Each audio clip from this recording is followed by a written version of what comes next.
نايلوم فيديو تخون إذا حج ساعات زنبرا زلو هيوت مرسل شو ويلاتو نزلان كابسر نتحت خون كامن بار دما نزت لون ناي بحكي هيوت المقيار أكينو نزوسلن نقدميت نخسنكم دما دتر على السبع تخون اتبنتايسي إذا حج ساعات النبرا زلنا هيوت ريبال لكم يقوم اندق على لا تزيد قنات وقادا اندا خبرتها تخيد زلا أبزان خبرت تخيد زلا هيوت ما نحنا بخمي بفتنة نفسنا بمقيار مزع على مزيئة مزع هيوت زيئة كنمقو عسكم نخنت زي تردينا تدحريت كنتعرف نخلينا كذا دما نعنا يتبو نبيت سبنا يتبو نحبر تسبناون صبغ أيقونن بعركس بخمي بفتنة نزل شو ملتا من قد تحت طبيبنا أبزن وش تسلا سامعتها زحاشة من النت كنحس كم نخل عملنا لهم فيديو انري أو كخوليو نبيتي كم نقر نمر أي نفسكم نمس حال تمتون ترى أخونكم مساكم زلخو كالي دحوخمي أبلك أبوتا أخون دلخم سبسكرايب من بار بيت سبكنو نعمناي لهم فيديو كحلفكم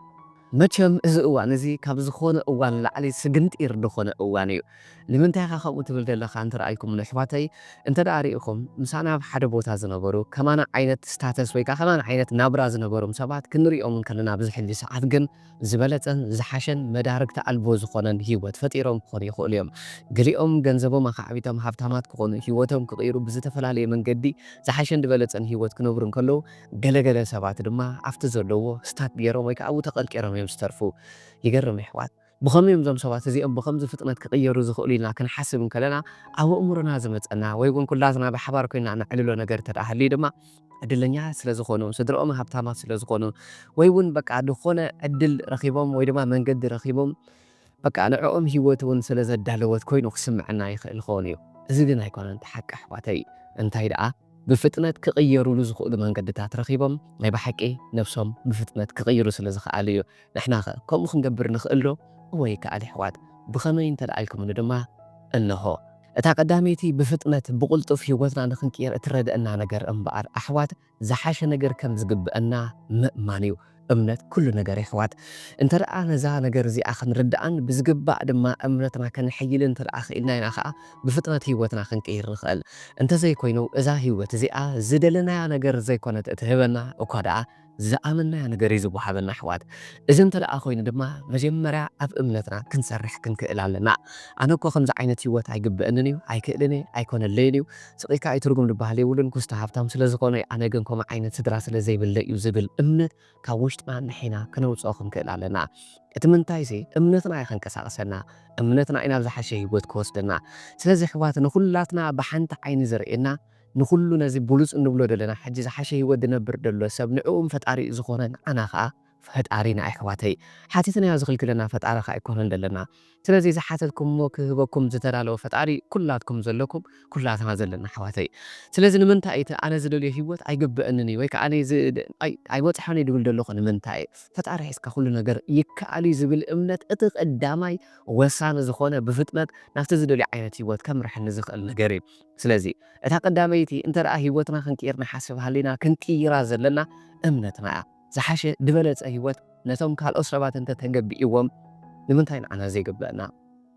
ንሶም እንተደኣ ክኢሎም እንታይ ኮይና ኢና ንሕና ከዘይንክእል እንታይ ኮይነ ኢኸ ኣነ ዘይክእል ክስቶም ተኽኢልና ንብስና እስኪ ንሕተታ ኢና ስለዚ መጀመርያ ፈጣሪና ኣቀዲምና እዚ ነገር እዚ ፈጣሪ ክገበርለ እዩ ናብ ዳሓሸን ድበለፅን ህይወት ክኸይድ ይኽእለ ህይወተይ ንምቕያር ድማ ዘኽእለኒ ፀጋታት ኣብ ውሽጢ ኣሎ ፈጣሪ ክሕግዘኒ እዩ ዝብል እምነት እቲ ቀዳማይ ወሳኒ ዝኾነ ብፍጥነት ንኽን ከይድ ዝሕግዘና ህይወትና ንምቕያር ዘኽእለና ወሳኒ ዝኾነ ኤሌመንት ወይ ከዓ ባእታ እዩ ድሕሪ ከምዚ ምግባርና ድማ ናፍታ ካልአይታ ክንሓልፍ ኢና እታ ካልአይቲ ሕጂ እውን ኣዝያ ውሳኒ ዝኾነት ነገር ድማ ኣሕዋት ነፍስና ንዕልግላት ክፉት ምግባር እዩ ንምንታይ እንተረኣይኩም እኒ ኩላትና መቸም እዛ ህይወት እዚኣ ደፊኣ ደፋፊኣ ኣብዛ ሕጂ ዘለናያ ቦታ ኣብፅሓትና ኣላ ምናልባት ክረኣይ እንከሎ እዚ ሕጂ ዘለናያ ቦታ ብተገፊዕና ድኸድናሉ ወይ እውን ህይወትና ንምቕያር ከልበትበት ዝበናሉ ስደት ኮይኑ ከምዚ ኮይኑ ኢልና ምናልባት ከንማረሉ ንኽእል ኢና ኣሕዋት ግን እንታይ መሲልኩም ኣሕዋተይ ሓደ ነገር እንታይ እንተረኣይኩም እኒ ክርደአና ዘለዎ ነገር ኣብ ህይወት ዝመፁ ኦፖርቹኒቲታት ወይ ከዓኒ በረኸታት ወይ ድማ ዕድላት በረኸታት ኮይኖም ፀጋታት ኮይኖም ኣይመፁን እዮም እኳ ደኣ ከንበርቲ ነገራት ፅንኩራት ነገራት ኮይኖም እዮም ድመፁ ምናልባት እዚ ሕጂ ሰዓት ዘለናያ ህይወት ድማ ወላ እኳ ፅንኩር እንተኾነ ኣብቲ ፅንኩር ህይወት እቲ ናትና በረኸት ከም ደሎ ግን ክርደና ክኽእል ኣለዎ ኣሕዋተይ ስደተኛታት ኮይና ተኸላቢትና ከምዚ ኮይና እቲ ኮይና ኢልና እንተማረርና ትርጉም ዝበሃል ኣይክህልዎን እዩ ግን እንተ ደኣ ትኹረትና ካብኡ ኣውፅእ ኣቢልና እንታይ ክገብር ንኽእል እንታይ ዕድላት ኣሎ ኢልና ክፍት ከነብሎ እንተደኣ ክኢልና ኣሕዋት ኣብቲ ደለናዮ ቦታ ብዙሕ ዕድላት ኣሎ እዩ እስኪ ንበል ምናልባት ኣብቲ ዘለና ዓዲ ሂወትና ክንቅይረሉ ዘኽእለና መንገድታት የለን ኮይኑ ክስምዐና ይኽእል ይኸውን ግን ንኣብነት ሓደ ሬድ ካር ቲዮሪ ዝበሃል ኣሎ ምናልባት ተረኣ ትፈልጥዎ ኮንኩም ንሱ እንታይ እንተረኣይኩምኒ ቅድሚ እዛ ቪድዮ ምርኣይኩም ሎማዓንቲ ክንደይ ቀያሕቲ መኪናታት ኣብ መንገድኹም ሪኢኹም እንተኢለኩም ሓንቲ ረኣኹን ኢልኩም ኣይትዝክርዎን ኢኹም ካብ ፅባሕ ንኔው ግን እንተ ደኣ ቀያሕ መኪና ኣብ መንገድኹም ዳረኣኹም ወይ ክንደይ ቁፅሪ ከም ዝረኣኹም እንተ ደኣ ነጊርኩምኒ $100 ክህበኩም እየ በብመዓልቱ እንተኢለኩም ግን ኩላትና ንፅባሒቱ ቀያሕ መኪና ንምድላይና ትኹረትና ብጣዕሚ ነጉልሖ ስለዚ ግዴታ ከዓ ብዙሓት ቀያሕቲ መኪና ክንረክብ ኢና እቲ ምንታይ $100 ስለ ዝወሃበና ይሲ ዕድላቶም ከምኡ እዮም ኣብቲ ዘለና ዓዲ እቲ ትኹረት ጌርናሉ ዘለና ነገር ኢና ንረክብ ዘለና ሂወት እውን እቲ ትኹረት ዝገበርናሉ ነገር እያ እትህበና ኣሕዋት ስለዚ ሓሊራኹም እንተማረርና ወይ እውን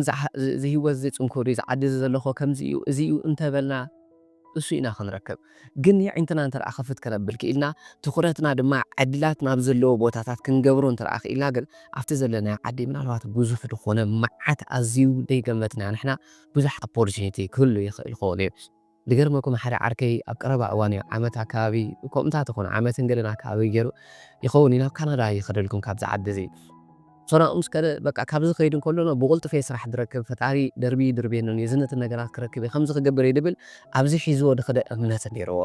ናብኡ ምስ ከደ ከዓኒ ንኻልኦት ሰባት ዘይተዋሃበ 4-5 ዓመታት 3-4 ዓመታት ዝገበሩ ሰባት ደይረኸብዎ ኦፖርቹኒቲ ደይረኸብዎ ዕድላት ክረክብን እኳ ደኣ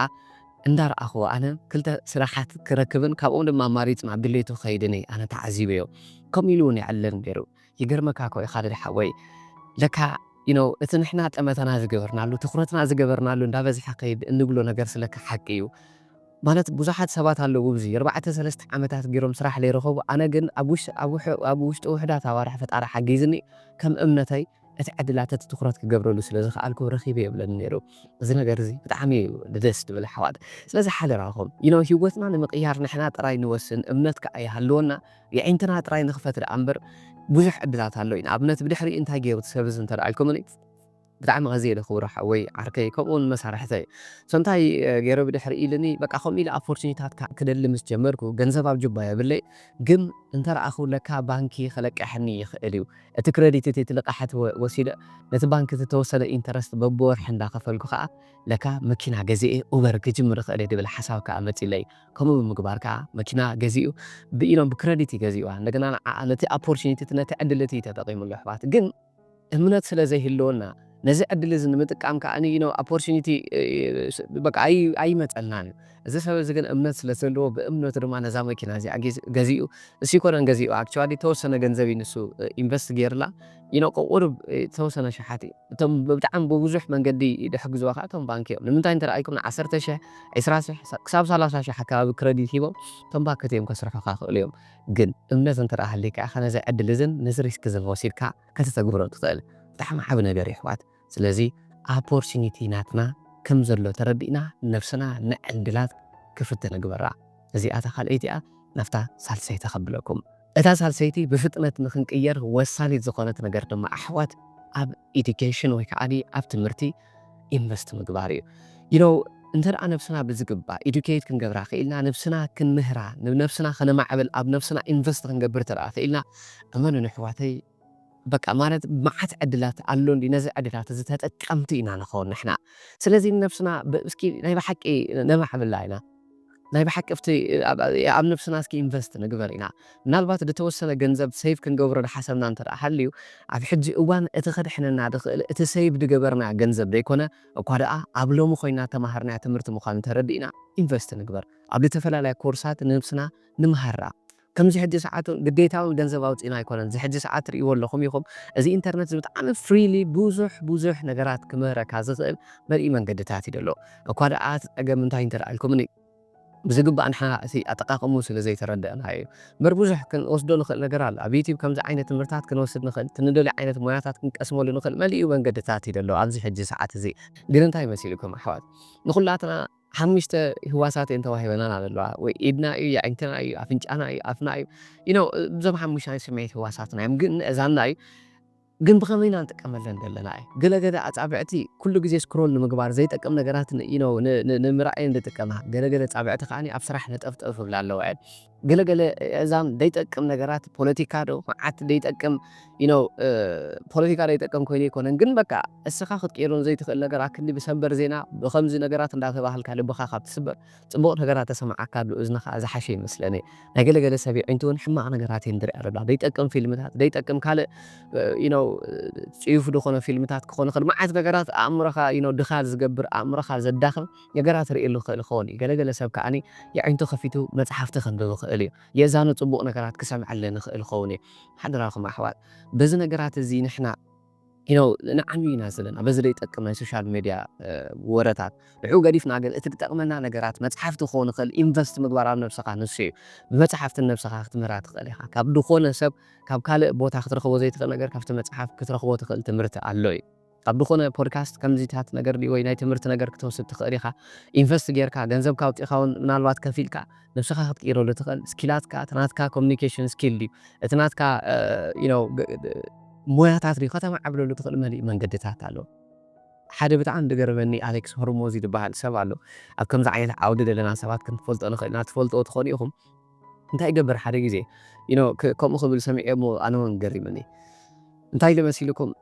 ብዛዕባ ሴልስ ወይ ካብ ብዛዕባ ድኾነ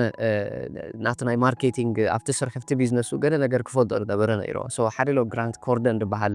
ናይ ሪል ስቴት ብጣዕሚ ዓብይ ቢዝነስማን ሂዝ ቢሊየነር ካብኡ ኸይዱ ንሓደ ሰዓት $30,000 ብምኽፋል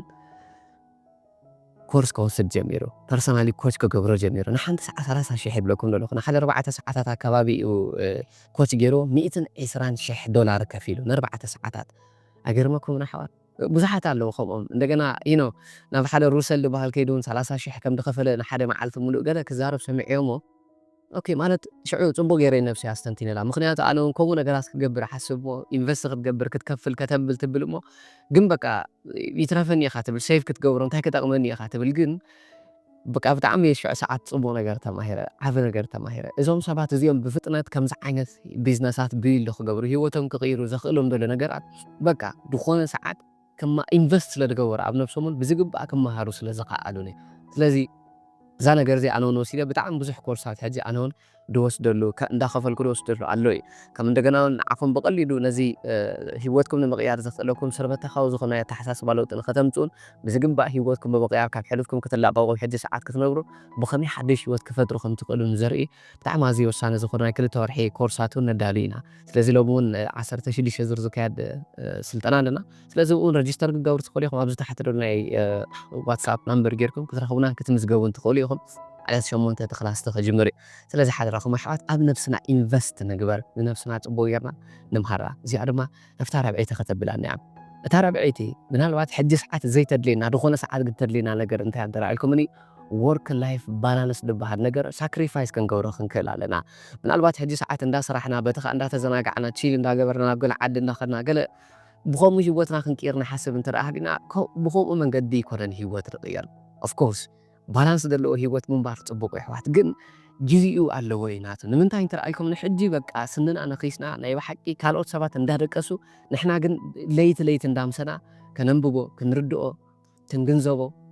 ብዝግባእ ክንመሃሮ ዘለና ብዙሕ ነገራት ክንሰርሖ ዘለና ነገራት ኣሎ እዩ ስለዚ ንሓንሳብ ጽምሐልና ናይ ወርክ ላይፍ ባላንስ ብሎሞ ስለዚ ሓደራኹም ኣሕዋት በቃ ትናትና ፋሚሊ ትናትና ኩሉ ነገራት ክኸውን ደሎ መጀመርያ ስራሕና ክኸውን ክኽእል ኣለዎ እዚ ክብለኩም ከለኹ ፋሚሊና ንረሳዕ ኣይኮነን ግን በቃ ናብ ዝተረኸበ ቦታ ስቕኢልና ንኸይድ ተረኣ ኮይና ናብ ዝተረኸበ ሓዘን ናብ ዝተረኸበ መርዓ ናብ ዝተረኸበ ንዓና ንብለና ዓርከ መሓዛ ግን ስቕኢልና ንኸይድ ማለት ኣይኮነን ብዕላማ ንኸይድ ኣሕዋት እንተዘይኮይኑ ስቕኢልና ዓለል ሃዋ ንኸይድ እንተደኣ ኮይና እንደገና ባላንስ ንእሽተይ ክዕርፍ ኣለኒ ብምባል ኣብ ሶሻል ሚድያ ስክሮል እናገበርና ዘይጠቕሙ ቪድዮታት ፊልምታት እንዳረኣና ከነሕልፎ ዘይኮነ ኳዳ ኣሕዋት ግዜ ፈሊና ገለ ሳክሪፋይስ ንገብሩ ነገር ክህሉ ክኽእል ኣለዎ ሂወትና ክንቂር እንተደኣ ኮይና ኦፍ ኮርስ መስዋዕቲ የድሊ ኣሕዋት ስለዚ ምናልባት መስዋዕቲ ንገብሩ ነቶም ስዕርፍትና ከይድና ቺል ንገብሮም ከይድና ንዘናግዖም ዝነበርና ነገራ ወይ እውን نريهم دنبرنا دي تقوم فيلمታት ديم ገለ ክኾን ይኽእል እዩ ንምዝንጋዕ ኢልና ነቐምጦ ዝነበርና ግዜ ስቂልና ከይብሉን እንዳበልና ንኸዶ ዝነበርና ቦታታት ግድብ ኣቢልና ንነፍስና ንምቕያር ሕጂ ሰዓት ኣሕዋት ግዜ ንውሰድ ኢና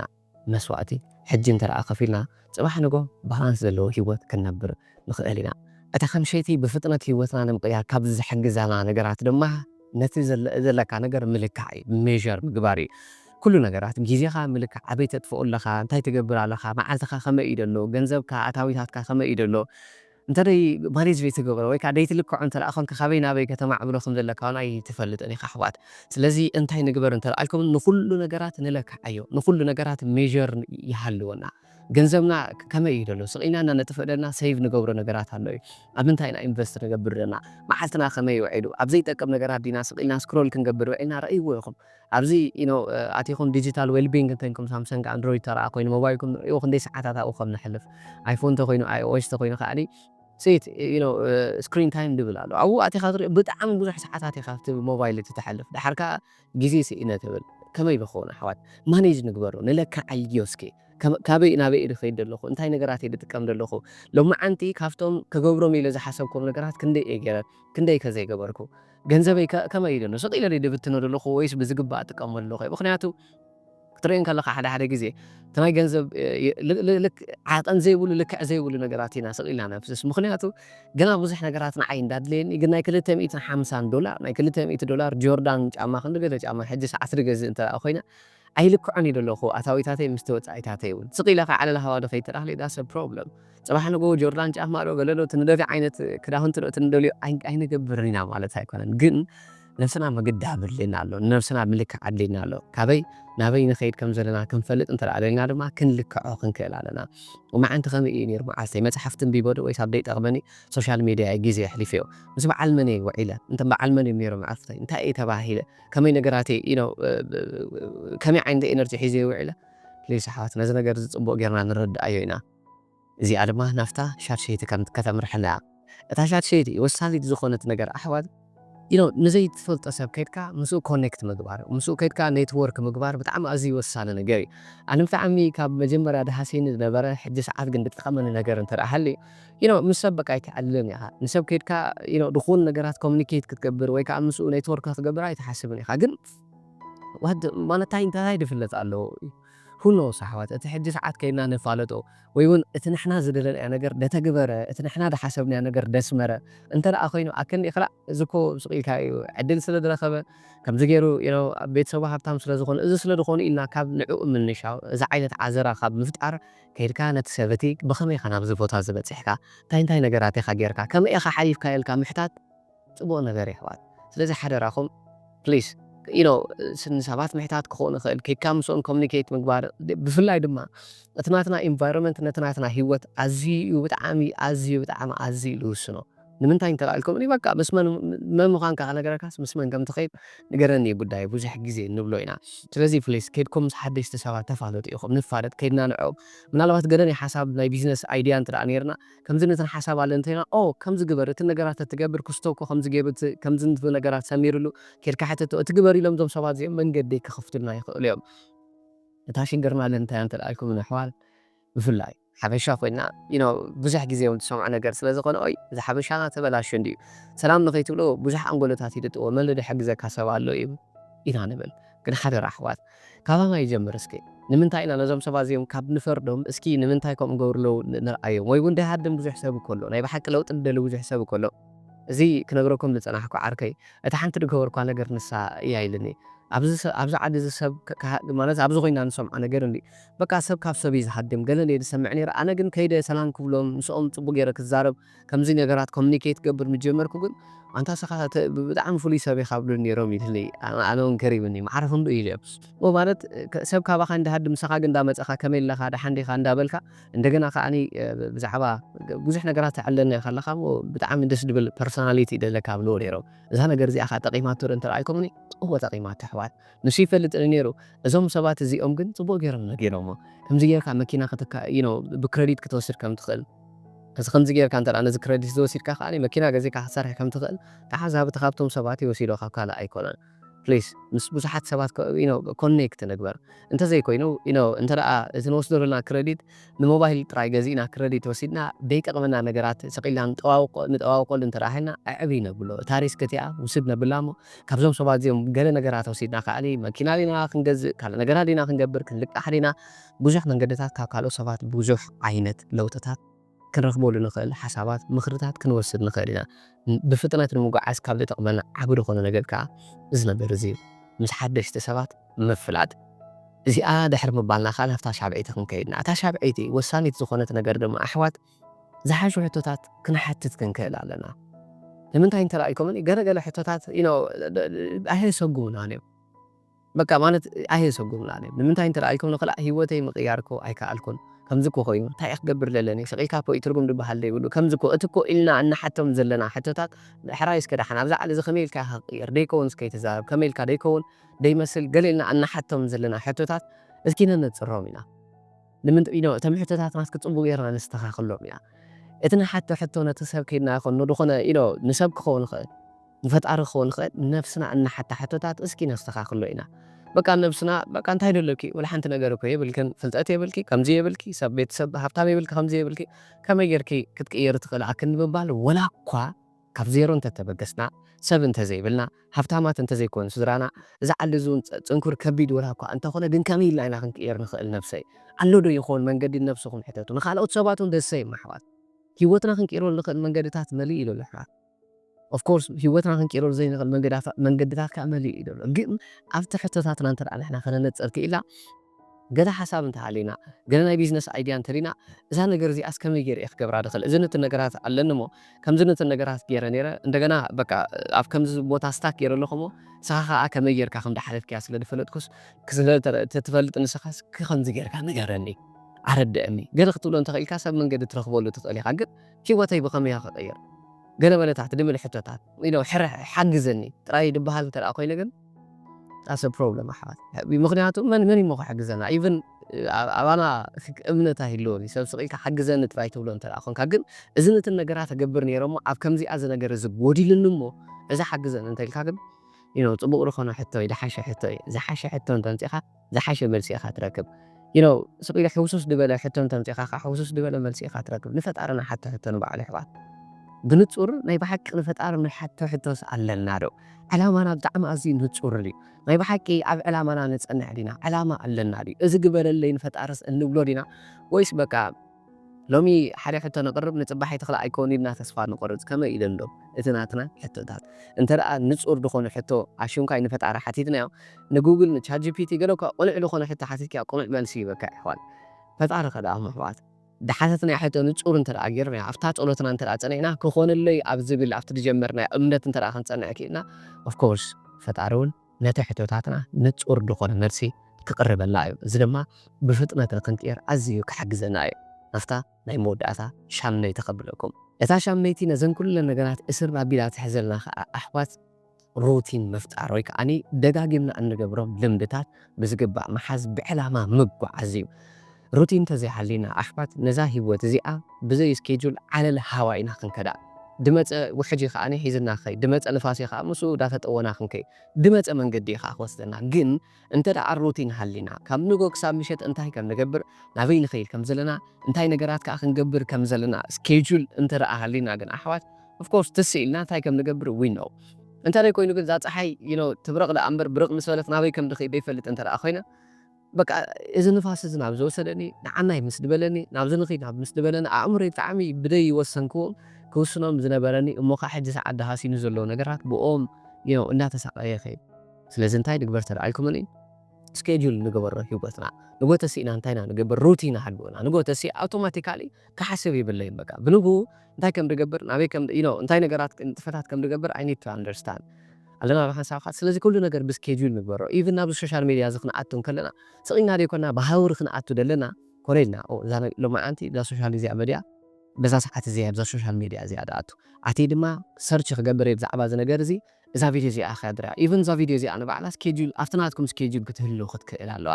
እዚ ክንገብር ተረኣኺ ኢና ኣእምሮና በቃ ኦሬዲ ስርዓት ሒዙ ስለ ዘሎ ንኻልእ ብሉፃት ዝኾኑ ነገራት ንኽሓስብ ናፃ ኢና ንገብሮ ዘለና ተዘይኮይኑ ግን ብዘወን ዘፍናዮም ደይተወሰኑ ዓለላ ሃዋ ብእን ንኸዶም ነገራት ንኣእምሮና ነባኽኖ ከይንህሉ ንጠንቀቕ ኣሕዋ ስለዚ ሩቲን ሃልወና ካብ ንጎ ክሳብ ምሸት እንታይ ኢና ንገብር ሰሙና ከመይ ኢና ነሕልፎ ሰኒ ሰሉስ ረቡዕ ሓሙስ ዝበሃሉ መዓልታት ከመይ ከም ነሕልፎም ፅቡቅ ጌርና ኣሕዋት ስኬጁል ንግበሮም እዚ ነገር እዚ ብጣዕሚ ብፍጥነት ንኽንጓዓዝ ክረድአና ካብ ዝኽእል ወሳኒ ዝኾነ ነገር እዩ ስለዚ ኣሕዋት ፕሊዝ እዘን 8 ነገራት ፅቡቅ ጌርና ክንተግብረን ንፈትን ን30 መዓልታት ነዚ ፕራክቲስ እዚ ፅቡቅ ጌርና እንዳተግበርና እንተደኣ ኸይድና ድማ እመኑን ኣሕዋተይ ዝሓሸን ዝበለፀን ሂወት ድሕሪ ሓደ ዓመት ምፍጣርና ድሕሪ 2 ዓመት ምፍጣርና ዘይተረፍ እዩ ኦፍ ኮርስ ምክንያቱ ኣብ ሓደ ወርሒ ንገብሮ ናፍታ ቀፃሊት ወርሒ እንዳተደረበ ዝሓሸ ሂወት ከምፀና ከም ምዃኑ ስለ ዝርዳእ ይኸውለኩም ዘለኹ እንደገና ድማ ኣሕዋት ሓደራኹም እዛ ሂወት እዚኣ እንዳቀለለት ዘይኮነት እንዳከበደት እያ ትኸይድ ዘላ ኣብዛ እንዳከበደት ትኸይድ ዘላ ሂወት ድማ ረዚን ከቢድ ዝኾነ መንነት ክንሕዝ ክንክእል ኣለና ስለዚ ተሓድሽ ሂወት ክንፈጥሮ እንተደኣ ኮይና ብናይ ቀደም መንነት ኣይከውንን ኣሕዋት ነቲ ኣረጊት ዝነበረ ናይ ቀደም ሕጂ መንነት ድርብያ ኣቢልና ሓድሽ እምነት ሓድሽ ዝኾነ ኢንቫይሮንመንት ሓድሽ ዝኾነ ማይንድ ሰብ እንደገና ድማ ብዝግባእ ሓድሽ ዝኾነ ብተሃነፀ ቢውልድ ዝተገበረ ሩቲን ሒዝና ኣብ ዝሓሸን ናብ ዝበለፀን ሂወት ብፍጥነት ብቁልጡፍ በዘን ዝረኣኹምን መንገድታት ከዓ ክንከይድ ንኽእል ኢና ስለዚ ኣሕዋት ሓደራኹም ነዘን ነገራት እዚአን ነተግብረን ኢና ን30 መዓልታት ቻሌንጅ ክገብረኩም ድኽእል ኣብዚ ታሕቱን ኣብ ዲስክሪፕሽን ፒዲኤፍ ከገድፈኩም እያ ኣብኡ ኣቲኹም አንብብዎ ኢኹም ተኸተልዎ ንሓደ ወርሒ ሙሉእ እንደገና ፅቡቅ ጌሩ ከዓ ንፍትናትኩም ሂወት ለውጢ ከም ዘምፀልኩም ይርዳእ እዩ ስለዚ ሓደራኹም ኣሕዋት ኣብ ዲስክሪፕሽን ኣለኩም ኣብኣ ከይድኩም ነታ ፒዲኤፍ ዳውንሎድ ግበርዋ ኢኹም እንደገና ድማ ኣብ ነብስኹም ኢንቨስት ብምግባር ዝሓሸ ሂወት ንኽተምፅኡ ዝሕግዘኩም ብጣዕሚ ኣዝዩ ብሉፅ ዝኾነ ንክልተ ወርሒ ዝዳሎ ንመበል 16 ዙር ዝዳሎ ስርበተኻዊ ለውጢ ንኹለንትና ዓበይ ሰሜናይ ኦንላይን ስልጠና ምዝገባ ጀሚርና ኣለና ስለዚ ዕለት 8 ዝጅምር ናይ ኦንላይን ክላስ ከዓ ከመስጊብኩም ካብ ሕልፍኩም ክትላቀቁ ሕጂ ሰዓት ክትነብሩ ዝሓሸ ሂወት ንምንባር ክትውስኑ ድማ ሕጂ ሰዓት ይላበወኩም ኣብዛ ታሕቲ ዘላ ናይ ዋትስኣፕ ናምበር ጌርኩም ከዓ ክትረኽቡና ፈትኑ ኢኹም በኣ ጌርኩም ንረኸቡና እንደገና ንሕና እውን ፅቡቅ ጌርና ትደሊ ሓበሬታ ክንህበኩም ኢና እዛ ታሕቲ ዘላ ናይ ዋትስኣፕ ናምበር ተጠቐሙ ኢኹም ንውሕ ዝበለ ግዜ ወሲደልኩም ኣሕዋተይ ካብ ልቢ ንኹላትኩም እንዳመስገንኩ ንግዜኹም እውን ኣዝየ እንዳኽበርኩ ቴንኪዩ እውን እንዳበልኩ ኣሕዋት ምናልባት ንካልኦት ሰባት ጠቀምያ እንተኢልኩም እዛ ነገር እዚኣ ሼር ግበሩሎም ኢኹም ሳብስክራይብ ምግባር ድማ ቤተሰብ ኩኑ እንተደኣ ወሲንኩም ሂወትኩም ንምቕያር ድማ ትዝበለፀ ሕጂ ሰዓት ሕጂ ምዃኑ እንተደኣ ተረዲእኩም ኣብ ታሕቲ ሕጂ ጀሚረ ኣለኹም ኢልኩም ኣብ ኮመንት ጻሓፉልና ኢኹም ኣብ ዝቀፅል ቪድዮ ክሳብ ንራኸብ ሰናይ ሰላም ኣብ ዘለኹም እምነኢልኩም ባይ ባይ